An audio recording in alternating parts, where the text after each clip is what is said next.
Hey, Rutgers. Hey, Newark. Give it up for yourselves.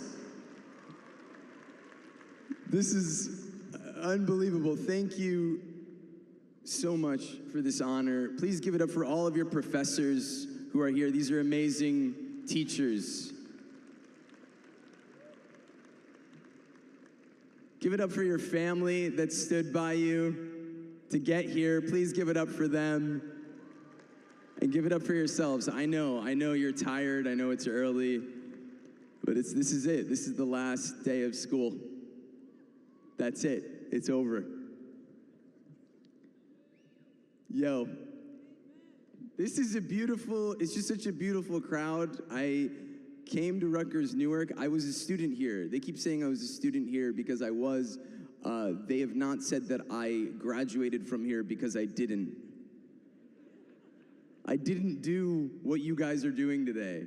This is amazing. It's an amazing accomplishment. And this is something that means so much to your families. My parents are here, finally getting to see the thing that they paid for. It happened. The money was not wasted. Now, I don't want to take up too much of your time. I want to tell you that most people sometimes come up and they have this story where they talk about being the only person in their family to graduate from college. I'm actually the opposite. I'm one of the only people in my family to not graduate from college. For the last few generations, my family has been incredibly educated, and it's amazing. My father got a degree in accounting in Cairo that allowed him to run some of New York City's biggest hotels. My mother had a degree in French from Cairo. And my grandfather, who grew up in a village outside of Cairo, he was one of only 2 people in his entire village that was able to read or write. He went to college. He learned 3 languages, between Arabic, English, and French, and became an interpreter for the United Nations. And that's what brought my family to America, was education. Education brought my family here, so I knew I had to go to college, even though there was nothing about me that knew how to sit still in a classroom. Yeah? You feel that? You can't even sit still during the ceremony. I know. I didn't know how. But I knew I had to honor my family. And the thing that I want to talk to you guys about is, it was a very hard thing to decide to drop out because it ruined the plan. And at the time, I had a lot of plans. I had all these plans that I set up for myself because there was a part of me that knew I really wanted to be an actor. I really wanted to be a filmmaker, but there was the other part of me that knew I had to plan for something else. I had to be practical. I had to try at least to become a lawyer, right? Because that's what you do if you don't really know what you want to do. You go, maybe I'll be a lawyer. So I came here and I studied political science, but I was making plans all over. And I was working really hard. I would come here in the morning, I would take my classes, and then I would get on the train and go to New York, where I was working at the Apple store. I'd work a shift there. And then at night, I would go to acting class. My acting class would finish at 10 p.m., and I would rush to the train station to catch the 10:17 NJ Transit, which was never on time, if I was on time. But if I was late, it was on time, which has always been the experience with NJ Transit. Always there when you're not. The official slogan. Shout out NJ Transit. I was spread thin, and I felt like I was split. And when I talk about dropping out of school, it wasn't out of a laziness. And truly, the greatest lesson that I learned in my life happened while I was a student at Rutgers Newark. Rutgers Newark, first of all, is one of the most inspiring and diverse campuses. It is the most diverse campus in all of America. So give it up for yourselves, because you can see that diversity here. Just look around the crowd. Look around the crowd. Look at all the different people you see. Look at the hijabs that you see. There's a guy over here with a cowboy hat. Shout out to you, sir. I see you. Everything's here. I loved being here. This was the first place that I did stand-up. At Bradley Hall, there used to be a small black box theater. I loved being here. But the thing that happened that changed my life when I was here was one morning I woke up and I had Bell's palsy. I was diagnosed with Bell's palsy, and I don't know if you guys know what that is.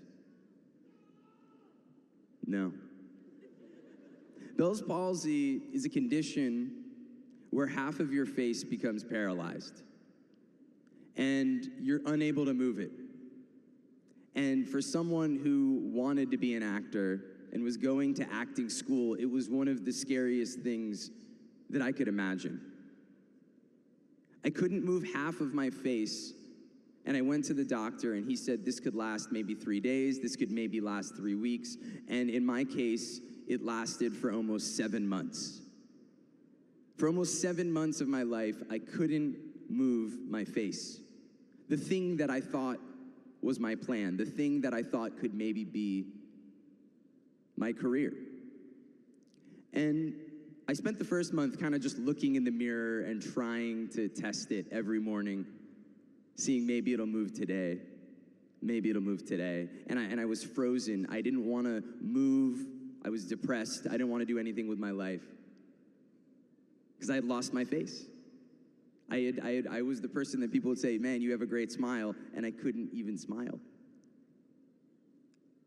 And what ended up happening, the thing that I really started to do, was I stopped looking in the mirror. I stopped looking at myself.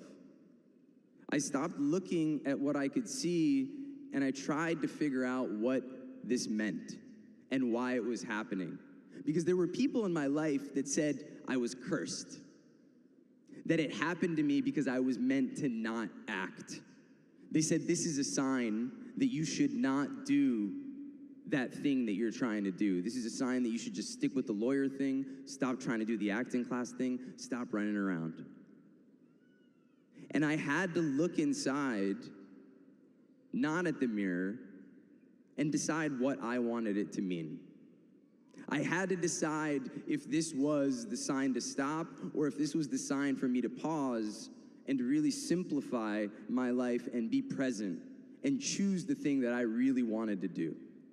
Because it was too much. My life there was too much happening. I was coming here, I was going to this other class, I never slept. And that's why it happened. It happens when you're so tired and you're so stressed, your body shuts down and tells you, you have to listen, you have to pause. So I paused. I stopped looking in the mirror, and I had to look within myself. And this is something that this class will have to do. You're entering a time in which what you see with your eyes is not reliable. The images you're seeing, the things that are happening online, you don't know what's real. You don't know what's AI. You don't know what's happening in front of you. You have to look with your inner eye, and you have to pause, and you have to know, well, what is really the story that I want to tell myself? What is really the story that I want to believe? And what's the story that's supported by all the people who love me? And the thing that brings me joy, and the things that bring me to my higher self. And here on this campus, I stopped looking in the mirror, and I stopped wondering what people thought about me and what I looked like, and I made a decision. I made a decision inside that if my face healed, I would act. That God was actually showing me that I should pause and pick the thing that I knew I really wanted to do. I knew I didn't want to be a lawyer. I knew that this was what I was meant to do. And sure enough, one day, it happened. I didn't wait for the day. I was acting while half my face didn't work because I knew it was what I wanted. I would get up on stage in New York City and talk out of the side of my mouth. I didn't wait for the day for it to heal. I was present. I was radically present, and I worked with what I had. And so if there's something that I can tell you, you have to let go of your plans. Your plans will fall apart, but your ability to be present is the only thing that you can grow. And when you allow yourself to be present, things will happen that you never could have imagined. I never would have imagined the career that I've been so lucky to have. I started here never knowing anyone who had acted. I thought there's no way that could be my main plan. But the second I decided to be present with what I really wanted to do, then I was open to be surprised. And you guys live in this era of projections and statistics and all these really concrete things where people tell you, hey, this is what the tech is going to do in the next 2 years. This is the way this thing's going to go. These are the statistics around the job market. You cannot listen to any of it. You have to look inwards. You have to look with your inner eye, the eye that cannot see, and realize where you're meant to be. And you'll be surprised because I never could have planned things that happened. I couldn't have imagined that exactly 10 years after I dropped out of Rutgers, I would be standing on stage winning a Golden Globe. I couldn't have seen it.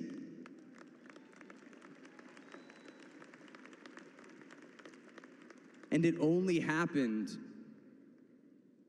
because I didn't try to think about it as 10 years. I didn't try to think about it as this whole plan. I just thought about everything day by day, week by week, and I looked inside. When I won that Golden Globe, I brought it to my grandfather, who only ever cared about me getting a college degree. And I said to him, look, I won a Golden Globe. And he said, this is amazing, but where's the PhD? That was all that he wanted. My grandfather died 4 weeks ago. And he didn't get to be here. He was almost here. He almost got to see the PhD. But I got to tell him about it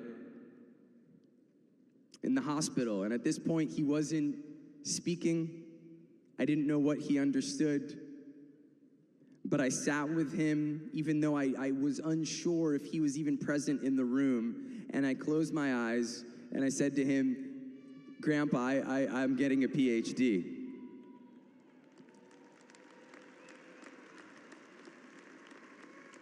And I didn't need to open my eyes to know that he heard me. But when I did, he was smiling.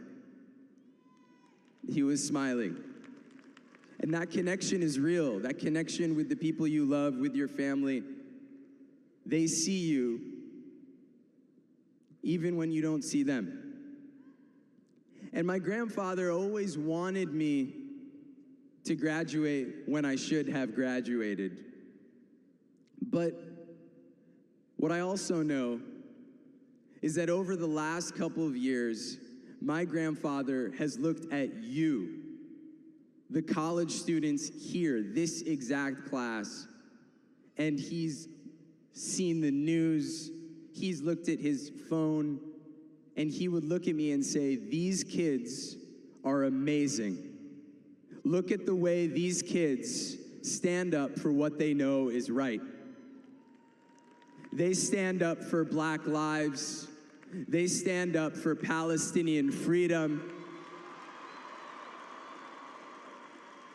They stand up for equality. They stand up for what they know is right. And so I'll tell you, I have always tried to be present and be surprised. And the biggest surprise of my life to this moment is that I didn't graduate when I was supposed to in 2013, but that I got to graduate today in 2025. And I get to be part of the greatest class of college students that America has ever seen, the class of 2025. You guys inspire me. So thank you for letting me be part of your class, and I have a lot more to learn from you than you have from me. And the last thing I really want to say to my parents who are here, we were always, I was so honored that you gave up what you did to bring us here. And for us to have a chance at our education, I knew how stressed you were about money, and many people here are dealing with that every day, and I just want you to know, part of why I dropped out was because of how expensive it was and could be. And now here I am with a PhD that I got for free. And I believe it is the greatest and the biggest Arab discount of all time to have gotten this. And I love you guys so much. I hope you're proud of me, but I'm even more proud of this class of 2025. And thank you guys. Thank you for inspiring the world. Thank you.